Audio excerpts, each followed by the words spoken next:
Kent, thank you so much for inviting us to your studio. It's so colorful and vibrant. I feel like I'm at home.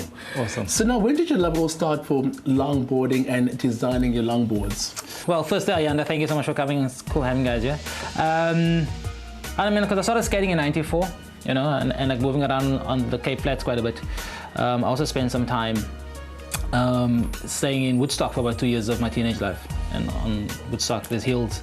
So I was kind of using like a normal skateboard to go down the hills from A to B. So like, you know, so that's kind of where I got into like downhill skateboarding, but still kind of skating street, you know, like popping ollies and stuff like that. So in the late 90s, there was a big race down the Glen, Kloofnek. So I was like, yo, cool, like I skate downhill in Woodstock, I can possibly just do it down this hill, the Glen. And then a bunch of us signed up. It was quite rad. I mean, obviously we came there very underdressed. You know, like there was these American and European guys with like full leather suits and like helmets. And we like, they're in our baggies and our vests. Cape Town style. Yeah, you know, like mismatched pads and, you know, these helmets that looked funny. And then that's when I realized what I needed to really be competitive. And then I saw that they all had longer boards, which has the most stability when you're going fast. And then obviously a lot of the brands were European or American, and at that point I didn't have much money, so I just couldn't afford to do that. Buy boards, so I was like, okay, cool, let me go buy a cheap piece of plywood, kind of cut out my first board, see how it goes. And yeah, and that was rad, and then that's kind of how it grew. But now your boards aren't just any, they're not so normal because they have an artwork, you know, on it. And like I saw a lot of iconic faces, like the likes of Miriam Makeba, the late Nelson Mandela, Archbishop Desmond Tutu, Bob Marley. So what's the inspiration behind your artwork? A lot of it is also, you know, like especially like with, it's called the Local Legend series, you know.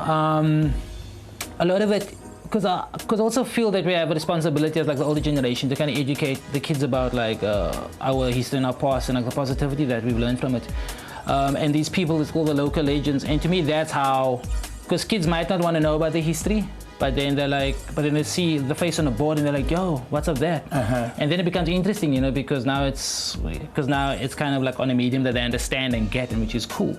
Because now all of a sudden the art is cool now because on a skateboard, you know, and then they will possibly go research about him. And what makes your brand so unique? I think it's like early on with Alpha Longboards, I decided that it's not just going to be a mass production product, you know. Like I make like 2 or 3 boards a day and then I'm done, you know. Because as a sponsored skateboarder, I also need to go skate. But I never ever want what I do to feel like work, you know, because my first love. And once this feels like work, then where do I run away to, you know?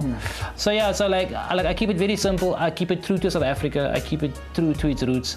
My boards aren't madly expensive because I don't like that not everyone can afford a board, you know? So kids will come up here with like a bag of 5 rand coins that they've saved for like 3 months. They're like, okay, can I have a board? And you know, so like I don't ever want anybody to feel like they can't skate because they can't afford it, you know? Yeah. All right, so now later on today, you'll be showing me how to make a longboard and showing me how to actually skate on a longboard. Yes. You ready for this? Of course, definitely. All right, you at home, guys, do not go anywhere. We'll be back right after this. Hectic.